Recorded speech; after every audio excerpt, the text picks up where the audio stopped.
바로 좀 종목 여쭤보도록 할게요. LG 이노텍의 경우에는 3분기 실적 기대감도 나오고 있고 또 애플 신제품이 출시되니까 또 투자 심리도 자극이 되는 것 같아요. 좀 어떻게 보고 계세요?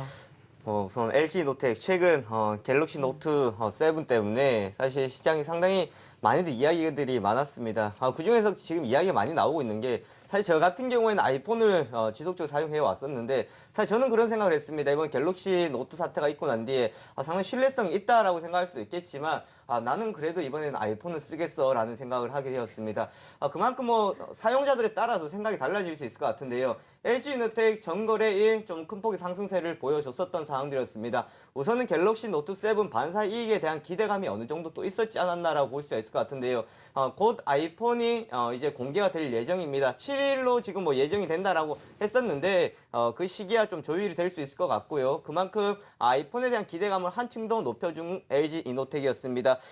스마트폰 수요 부진으로 예상치를 웃돈 적자를 기록했음에도 불구하고 주가는 상승 이후에 최근 좀 지속적인 조정을 받아왔었던 상황에서 전거래일 외국인과 기관의 양매수세까지 들어오는 상황들을 보면서 어느 정도의 하방 경직의 흐름들을 보여주지 않았나라고 볼 수 있을 것 같고요. 또한 아이폰 7도 있겠습니다만은 지금 가장 많이 이야기 나오고 있는 LG전자의 이제 휴대폰 V20이라고 볼 수 있겠는데요. 지금 승부수를 걸 수가 있겠다라는 어제 이야기들까지 나왔습니다. 사실 이것이 지금 현재 상황에서 부족하다라고 할 수도 있겠지만 사실 나와봐야 될 수 있을 것 같고요. 그만큼 갤럭시 노트 7의 공백을 이 두 휴대폰이 얼마만큼 메꿔주느냐에 따라서 LG노텍의 실적에 좀 기대감을 걸 수 있을 것 같습니다.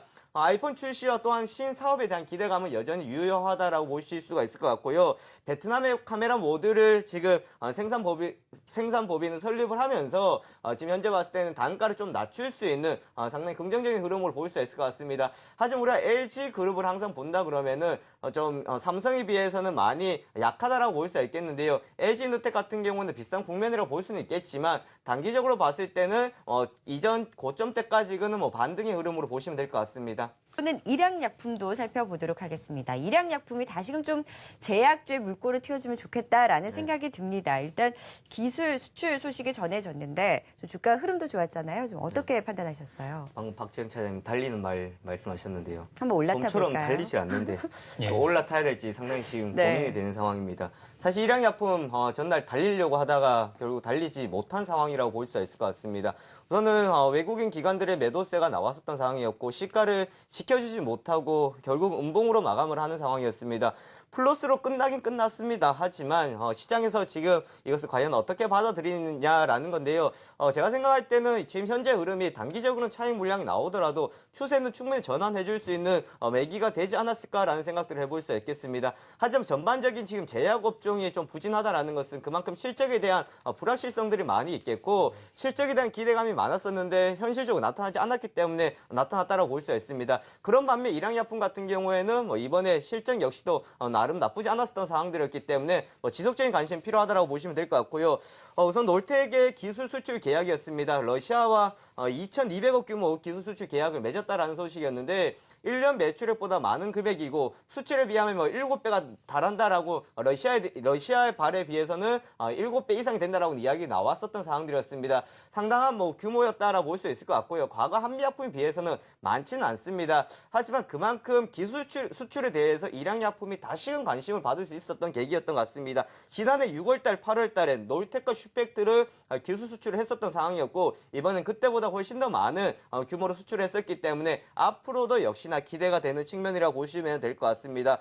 가장 대표적인 것이 놀텍과 슈펙트인데 이 제품 같은 경우에는 충분히 지금 처방의 확대를 통해 가지고 매출에 큰 기여를 하고 있다라고 보시면 될 것 같고요. 그리고 중국의 법인들도 견조한 성장을 보여주고 있는 상황들이기 때문에 앞으로 중국 시장과 또한 놀텍과 슈펙트의 이 두 제품을 통한 앞으로의 시장에 대해서는 긍정적인 흐름이 충분히 나올 수 있을 것으로 보여지고 있습니다. 김영철 대표님께서는 또 어떤 전략 세워주실 수 있을까요? 우선 외국인들의 수급의 질의 변화가 생겼다고 볼 수 있을 것 같습니다. 외국인들 매수가 들어오면서 이번에는 전체 업종에 골고루 들어오는 것을 볼 수 있습니다. 이전과는 좀 달라졌던 외국인들의 모습이었는데 결국은 지금 시장은 사실 갤럭시 노트 7 이야기 계속 나와서 그렇긴 한데요. 노트를 사용하시는 분들은 좀 안타깝지만 주식시장은 어떻게 본다 그러면 갤럭시 노트 7의 리콜 사태가 다른 업종들에게 매수가 들어가면서 시장을 떠받치는 영향을 주지 않았나라는 생각들을 해볼 수 있습니다. 분명한 것은 외국인들의 매수세가 주춤했었고 자사주 매입을 통한 삼성전자가 많이 올라갔습니다. 하지만 이것을 시장에서 전반적으로 퍼지기에는 좀 이른 시점이었는데 이번 사태를 통해서 전체적인 업종들이 다시 한번 관심을 받기 시작했고 많이 하락을 했던 종목들 중심으로 해서 좀 반등이 나오는 계기가 되었기 때문에 이런 흐름들은 앞으로 충분히 하방 경직을 통해서 어느 정도의 추세는 이어갈 것으로 예상이 되고 있습니다. 하지만 그만큼 전고점 상단에 따른 부담감은 여전히 존재하고 있는 상황들이기 때문에 신고가가 나오면 나올수록 단기적으로 봤을 때는 하루하루 좀 조마조마한 흐름들이 나타날 수 있을 것을 보여주고 있습니다. 변동폭이 크다라기보다는 좀 외줄타기 같은 흐름이 나타날 것으로 예상이 되고 있는 상황에서 좀 개별주적으로 종목별로 접근하는 전략도 충분히 유효하다라고 보시면 될 것 같고 업종별로는 방금 말씀해 주셨다시피 자동차나 또한 많이 떨어져 있는 대형주 업종들 같은 경우에 좀 실적이 확인되어 있는 업종 위주로 접근하시는 전략이 좋을 것 같고요. 절대로 초반에 따라붙는 매매보다가는 좋을 것 같아서 들어가면은 장후반에 조금 주춤하는 흐름이 나타날 수 있습니다. 좀 이럴 때일수록 길게 보고 가는 전략으로 가시는 것이 좋을 것 같습니다. 역시나 외국인의 수급을 주목하면서 시장을 바라봐야 된다라는 의견 주셨고요.